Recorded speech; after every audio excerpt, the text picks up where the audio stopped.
I wasn't always rich, powerful, and popular. Once upon a time, my family was broke. When I say broke, I mean really, really broke. I had duct tape on my shoes and my ripped jeans weren't cool like every other kid's because mine were ripped from only wearing that one pair. Teachers thought I was a bad student because we rarely had power, so I couldn't do my homework.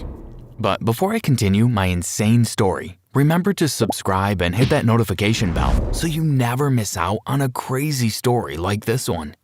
I don't remember exactly when that changed because it was a slow process. I remember waking up almost every night when I was a kid and finding my parents worrying about bills and debts at the table. But one night, I woke up and they were sound asleep. The next morning, they were smiling. I didn't eat cardboard cereal that morning. My mom made a whole feast. Things started changing around our house very quickly. Gone was the old furniture inherited from my great aunt, who was a big smoker, so you can imagine how nasty that furniture was. We had brand new stuff everywhere.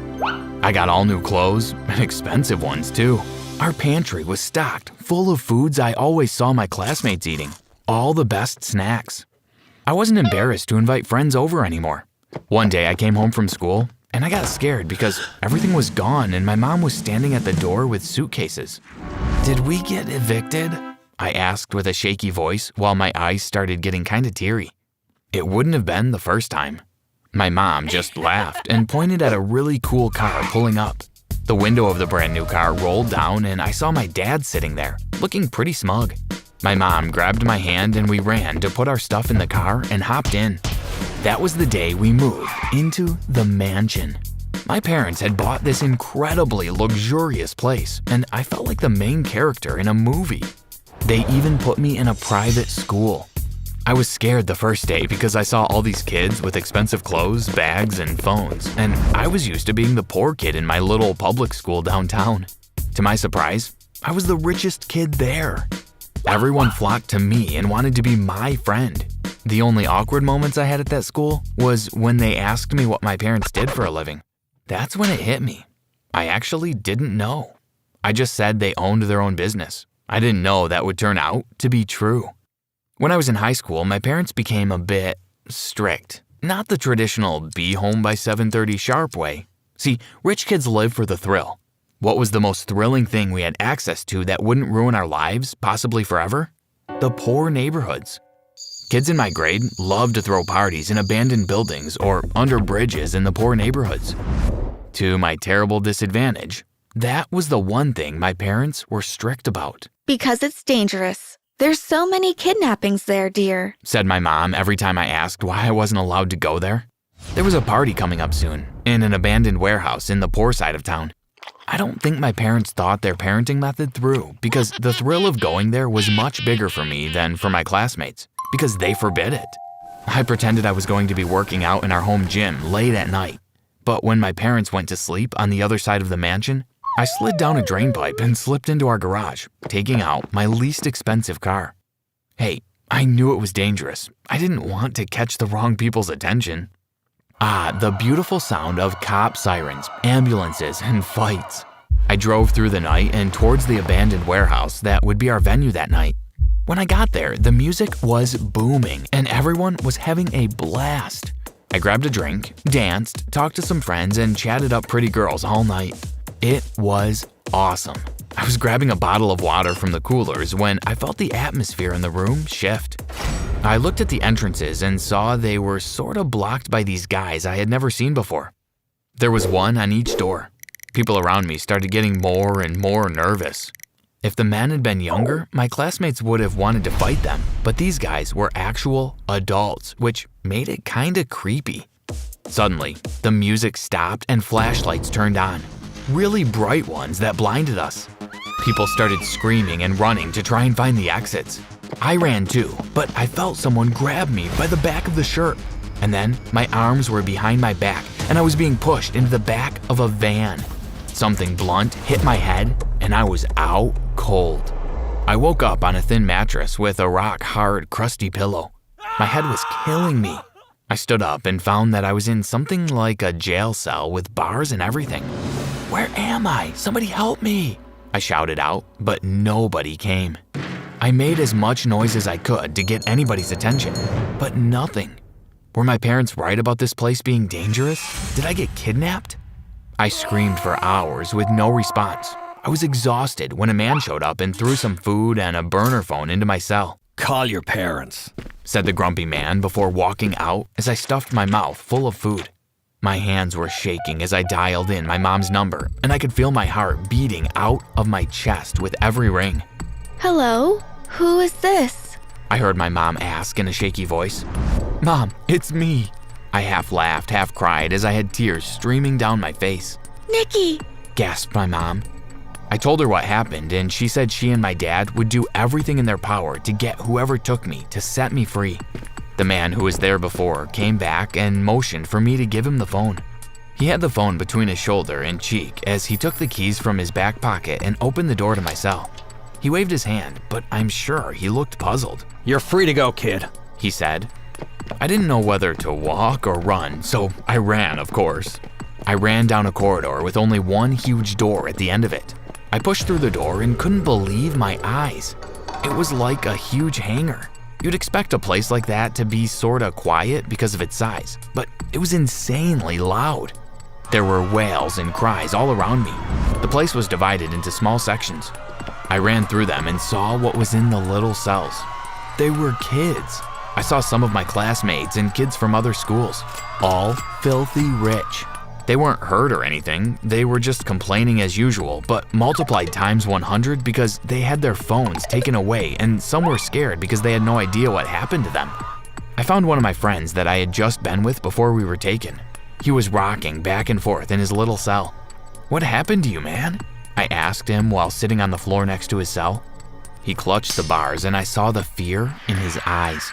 He asked me how I had gotten free, but I told him I'd explain later and wanted to know what happened to him. "It was horrible. I'm in so much pain," my friend complained. He said he woke up when I was still unconscious and that they failed to knock him out again, so they kept trying.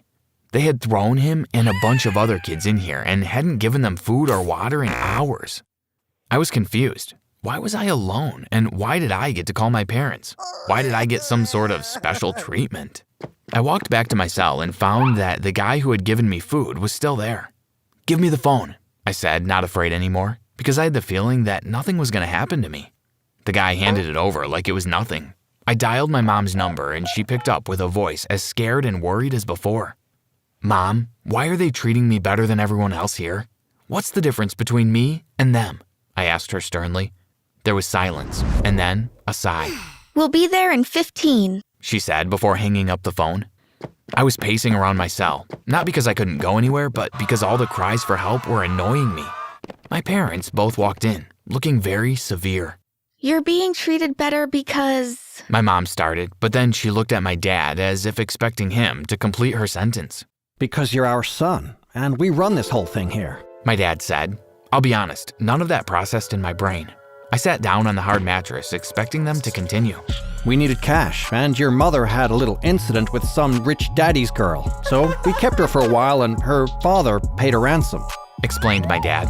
We figured if it worked for them, it could work for others too. Said my mom. I was shocked. I mean, how was I supposed to react to knowing that the reason we're so rich is because my parents kidnapped teenagers? "Now that you know, we've been thinking about this for a while, actually. I was kind of scared of what he would say next. How about you join the family business?" He asked with raised eyebrows. My mom looked excited at the idea. I gave it some thought. I didn't want to kidnap kids, plus they'd recognize me at parties and stuff. The whole business would crumble if people knew it was my parents collecting ransom for their kids, and we'd go broke paying off lawsuits. Then I had an idea. "I have one condition," I said. My parents looked eager to know what it was, and I knew they'd be proud of me when they did.